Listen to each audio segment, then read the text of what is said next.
नमस्कार मंडळी, तुमचं साखरे फॅमिली व्लॉग्समध्ये खूप खूप मनापासून स्वागत. छान अशी सकाळ झाली, मस्त माझी देवपूजा झाली. आज छान हॅपीचा दिवस होता बरं का, म्हणजे माझाच बड्डे होता, त्यामुळे खूपच जास्त प्रमाणात खुशच होते मी. सकाळ झाली, असं देवपूजा झाल्यानंतर चहाला सुरुवात केली. चहा वगैरे केला, गरम गरम चहा पिऊया म्हटलं, कारण थंडीमध्ये चहाची गरज सगळ्यांनाच असते.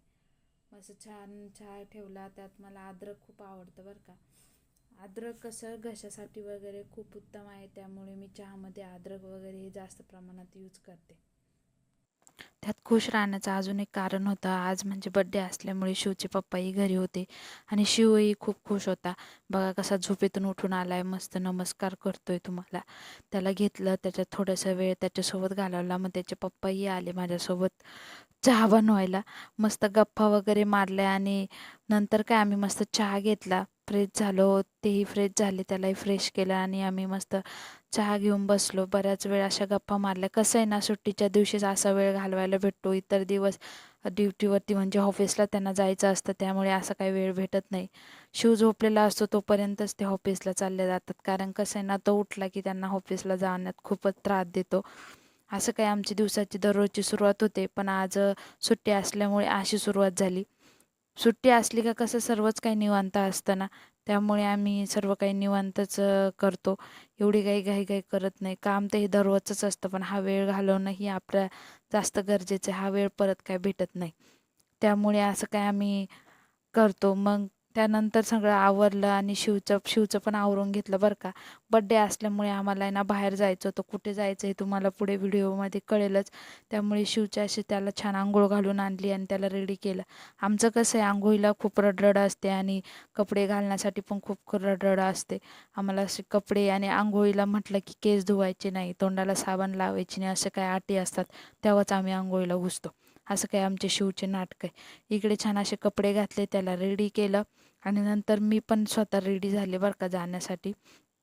रेडी झाल्यानंतर असे रडरड चालू होते का, नको मम्मा हे नको ते नको. मग इकडे मी रेडी झाले. कशी दिसते नक्की कमेंट करून सांगा मला.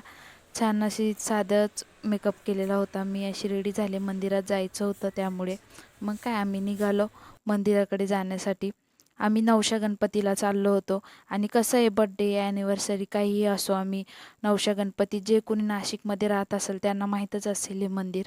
खूप खूप जुन्या काळातलं मंदिर आहे आणि खूप भाविकांची खूप श्रद्धा आहे आणि ती श्रद्धा ठेवायला खरंच आहे.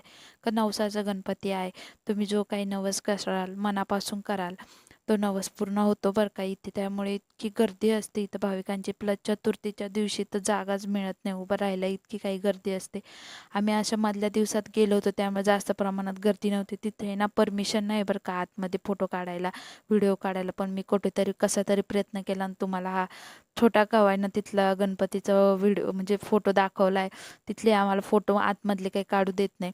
त्यानंतर छान दर्शनं घेतले ना आम्ही ना खाली गेलो होतो. तिथे तळ आहे मस्त, तळावशी बसलो. बोट आम्हाला आहे ना बोटीत बसायचं होतं, पण बोटीत काय बसायला भेटलं नाही कारण बोट बंद होती. त्याच्यानंतर मंदिरात आलो, परत तिथं थोडा वेळ घालवला आणि मग काय आलो घरी. घरी आल्यानंतर बड्डे असो किंवा काहीही असो, आपल्याला काम काही चुकतं का लेडीजला, महिलांना. त्यामुळे मी असं काही कामाला परत सुरुवात केली. आल्याला खूप भूक लागली होती, म्हणजे पहिले जेवण घेतलं, पण नंतर असे भांडे वगैरे घासत होती. भांडे आणि ते घासून झालं, त्यात मला ना भांडे घासता घासता एक सरप्राईज कळलं होतं. ते म्हणजे माझी मम्मी येत होती. हे मला काही माहीत नव्हतं, ते मला अचानक समजलं. ते मला मग पप्पाकडनं समजलं, त्यामुळे अजूनच खुश झाली होती. इथं पटपट कसं किचन वगैरे आवरून घेतलं. आणि कसं आहे ना, सर्व काही स्वच्छ आवरल्याशिवाय मन काही समाधान वाटत नाही. इकडे बघू शकता तुम्ही, छान असं किचन आवरलं. नंतर झाडू वगैरे मारला. संध्याकाळी मी अशी रेडी झाली होती. हा केक आणला होता, केक वगैरे कट केला आणि त्याच्यानंतर काय आम्हाला असं चाट वगैरे खायची होती.